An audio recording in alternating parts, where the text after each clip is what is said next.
Just for you, I'm more zoomed out today. So the biggest insecurity that I have is not the lack of distance between my jaw and my neck, although that most certainly does bug me quite a lot. It's not my nose, which I think is just slightly too wide for my face, but I can live with it. It's not my singing voice.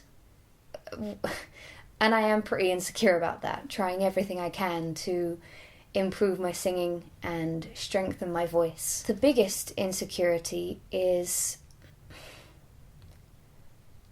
not being taken seriously as a musician. And already, from me saying that, there are some people and their inner dialogue is going, oh God, here she goes, pushing this musician agenda again. I'm going to have that for as long as I make videos and choose to make a living from talking to people. And even though I can sit here and say it's something I've come to accept, which is the truth, I think there's no point denying that it's always going to bug me a little bit, that there are always going to be people who see me as a YouTuber first and a musician second. But I can also completely accept that that is completely 100% my own doing. Dug my own grave, made my own bed. When you see someone making a career out of something for 5 years and then suddenly they tell you to your face that you are wrong and that that person is not, in fact, what you thought they were, people aren't gonna immediately take to it. Of course, the most supportive people, you guys, are, and I always appreciate that. But when I have said in the past, like, you know, I've made music since I was 16 years old, I've been in bands, I've been a musician way longer than I've been a YouTuber, I'd say it exactly like that. And people would go, yeah, but you're known as a YouTuber. And it's understandable. But every now and then, there will be a comment online, in comments, whatever, that goes along the lines of something like, why doesn't she just give up already? Her music is so average, it's so boring. Every single YouTuber thinks they're a musician. Like, Emma, you're good at YouTube, why don't you just admit it and stick to that? Why do you have to try and be this singer? I've got pretty good at just sort of ignoring it now, you know? The old mute button is still my best friend. Not that I want to live in an echo chamber, but there are only really so many times you can hear it before it becomes white noise anyway. But I think those comments are always gonna bug me the most. And I have to write it out. I have to keep working as hard as I can on building myself as the musician that I aim to be, you know, until I put out the image that I've always wanted to put out, without discrediting where I've come from and without losing touch with all of you, because I got to where I am by communicating with you and connecting with you. Let me tell you that taking a break from social media last year and also coming into this new year using Twitter differently and using Instagram a bit differently, as I said to you very recently, I'm the happiest that I have ever been. I know that you don't really have to go on and on about that if you truly mean it, but I really do. I just feel so much more calm. I don't feel as anxious anymore about how people perceive me. I'm not so scared of putting my foot in it. I'm not so scared of everybody immediately looking at me to give their opinion on stuff. And I just have more free time to focus on what I really, really love. But I do worry that there are people who think, you know, well, you've just lost touch with us. You don't care about us anymore. You're trying too hard to be a musician and you've forgotten where you've come from. I mean, I'm still here. I'm still making stuff. You know, I'm just doing it in a different way. You can't always do what everybody expects you to. You can't always do what everyone demands from you. Sometimes you have to say, I can't do it anymore. You have to put everything out there. Just lay it all on the line to do what you want. And if it flops, it flops, but you tried. You know, and that's where I am in my life, giving everything to this dream I have. Pretty much every penny I've ever earned and saved from YouTube is going towards this. And if it goes wrong, then that's literally devastating to my life. But if I don't try, if I don't take myself seriously, how can I expect other people to take me seriously? Because in the past, I've made music and I've done music videos alongside my YouTube channel, and still got annoyed when people would call me a YouTube musician. Of course that's what they're going to call me.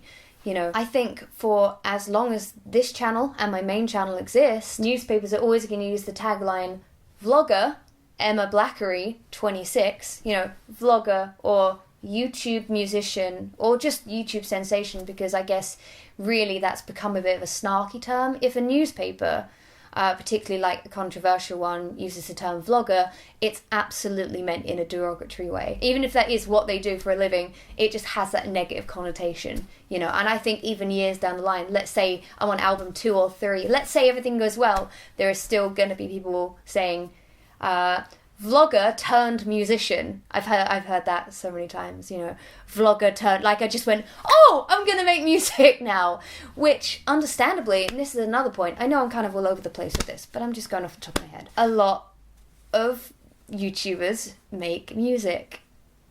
It's not my place to say who truly enjoys it and who sees it as a cash grab.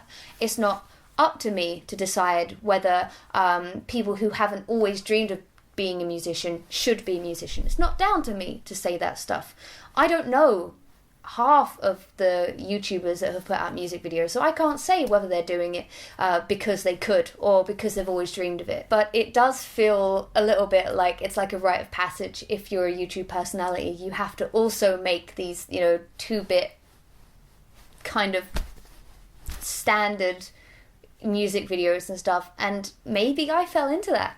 Maybe my older music just didn't stand out and it was just typical YouTuber music. It's not for me to say. It's subjective, right? But I mean, recently, over the last 2 days, I've seen 4 new music videos from YouTube personalities. But is it down to me to call them a YouTube personality, or are they also a musician, or are they a musician primarily? It all depends on what that person wants to portray, you know, and whether that matches up with what you perceive from them. And that's what I'm trying my hardest to change. I'm not ashamed of YouTube. I'm not ashamed that I've done YouTube for 6 years. That doesn't, you know, I'm not gonna turn bright red and leave the room if a journalist said, so you came from YouTube. I don't have a problem with it, but there comes a time where I fear people not taking me seriously, and a lot of it is my own fault because I made comedy videos for 5 years. You know, 5 years. I made comedy skits, and people are asking me now, are you going to do a Valentine's for Singles video? And the answer is no. No, I'm not. I don't think. It doesn't interest me anymore, and it would be so disingenuous for me to try and continue forcing comedy. If I said this to you in a video recently, actually, if a comedy video feels right to me, if there is something that I want to make, then you'll see it. There isn't going to be anything on my channels that I don't want to make anymore. So if you do see a comedy video or a commentary video come up, it's because I genuinely give a shit. But the thing that I give the most shits about right now is my music. And I want to say that's always been the case, but I definitely didn't work as hard on my music as I could have done back in 2013, 2014. I'd release an EP that would do well simply because I told my impressionable teenage audience to buy it, regardless of whether the songs were good or not, and you guys did. You know, and I'm sure music to many of you was wonderful, and that means a lot to me, but, you know, I sold records because of who I was on YouTube. I'm not going to deny it. There's no point denying it. But I put myself in a box. And then got angry when people called me a YouTube musician. I still get really, not anxious. I don't get anxious about it, but I get really tense when that's used to describe me. But instead of getting angry about it now, I just think, okay, I still have work to do. I still have to change people's perceptions of me. I still have to give this my all and show that I truly give a crap, you know. And I hope that this album that comes out, which is taking forever, slow process, so much slower than I thought.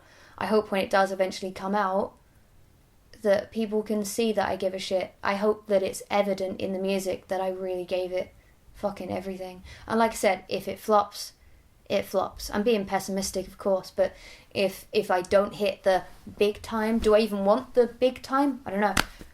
Whether it, hits it or not, I just want people to see it as she clearly cares about her music. And it's not just like a quick cash grab. It's not just like, a side career. It's not a plan B, There was never any plan to begin with. YouTube wasn't a plan A or a plan B. It was just a hobby. Get it? Hey. But I want music to be my plan A. Not a plan B. So, anyway, wrapping it up. That's my biggest insecurity. If you want to know how to get to me, there you go. Just for you. I've put it in a little package for you. Just call me a YouTuber and not a musician. Just say, you're a vlogger, not a musician, stop trying. Just say that, and I'm sure you'll probably upset me quite a bit. Getting better at it, but yeah, still gonna bug me for a while.